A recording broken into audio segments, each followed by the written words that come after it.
Kamnida, Dr. Hak Jahan Moon, thank you for this incredible honor. I want to acknowledge the Sunhak Peace Prize Committee, Secretary General Ban Ki-moon, His Excellency Macky Sall. I also want to acknowledge His Excellency Goodluck Jonathan, fellow laureates, distinguished guests, ladies and gentlemen.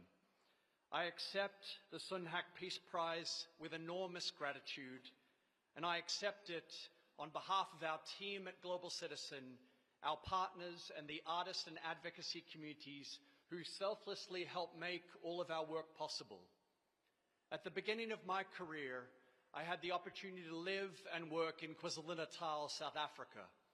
It was a period of renewed optimism following Nelson Mandela's leadership in the 1990s, but it was also a period of great despair at the epicenter of the HIV/AIDS pandemic, leading to a massive inequality and a generation of children orphaned by the pandemic.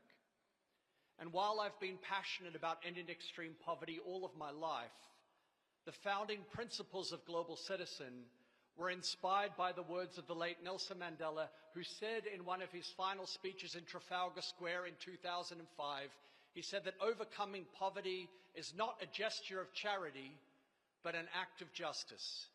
He said, like slavery and apartheid, poverty is not natural. It is man-made and can be overcome and eradicated by the actions of human beings. Mandela's vision has remained the North Star for me throughout my life, inspiring so much of Global Citizen's mission and my work. I believe that succeeding on critical issues like a sustainable climate and giving every child access to a quality education, much like achieving lasting peace, demands an unwavering commitment to justice. A collaborative effort that doesn't stop with promises made, but ensures that world leaders turn these commitments into real, measurable action.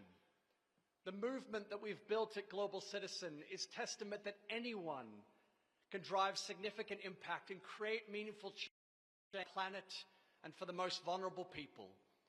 And having seen firsthand in South Africa and the Philippines the systemic issues that keep people trapped in poverty, I teamed up with a group of friends when I was at university to launch our first ever campaign ahead of the G20 leaders coming to Australia.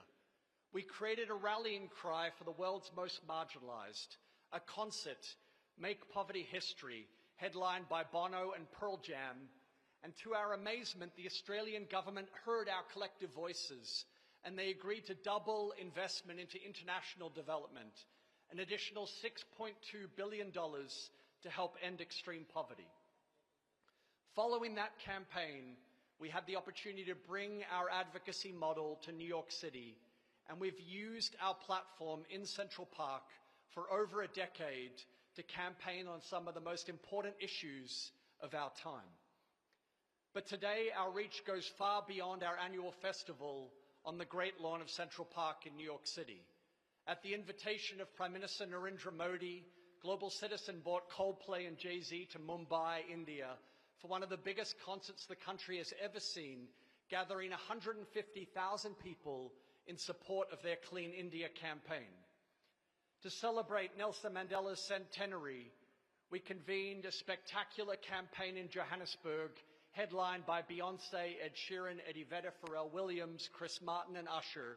And this event, most importantly, galvanized hundreds of thousands of global citizens to take action, inviting President Cyril Ramaphosa to commit $129 million towards menstrual health hygiene programs, enabling millions of girls access to quality education. And when the world shut down with the COVID-19 pandemic, Global Citizen campaigned and produced One World Together at Home. It was the only broadcast during the lockdown to be shown in Russia, China, and the United States simultaneously. It aired on every major US network, broke 2 Guinness World Records, and was seen in over 400 million homes around the world. It was a global moment that raised $127 million for first responders in one night. And through partnership and collaboration, we have built the world's largest movement of action takers, impacting billions of lives by defeating poverty. And over the last decade, we've mobilized and distributed $49 billion, improving the lives of 1.3 billion people worldwide. Our organization empowers individuals to take action, to tackle the world's greatest challenges, so that global citizens, where they are born, have the basic tools to succeed. We believe that development is the only way to enshrine a lasting peace. But peace is not just the absence of violence or conflict. Peace is freedom and dignity, and I believe it is something that only comes about through true global citizenship. During challenging geopolitical times, we see up close the dangers of parochialism and isolationism. Look what happens when we ignore humanitarian crisis or when we turn a blind eye to climate change. Leaders who do so at their own peril and that of global stability. These are all ultimately man-made global issues, and as such, they can ultimately only be solved by global citizens demanding global solutions from their leaders. I'd like to commend and acknowledge the work of my fellow Sunhak laureates, Dr. Matai, Dr. Uwuha. It's a great honor to be recognized alongside you today. As Nelson Mandela said, we must never forget that that which is man-made can be overcome by the collective actions of humanity. Global Citizen is humbled by this recognition of our work to achieve this mission. Thank you sincerely.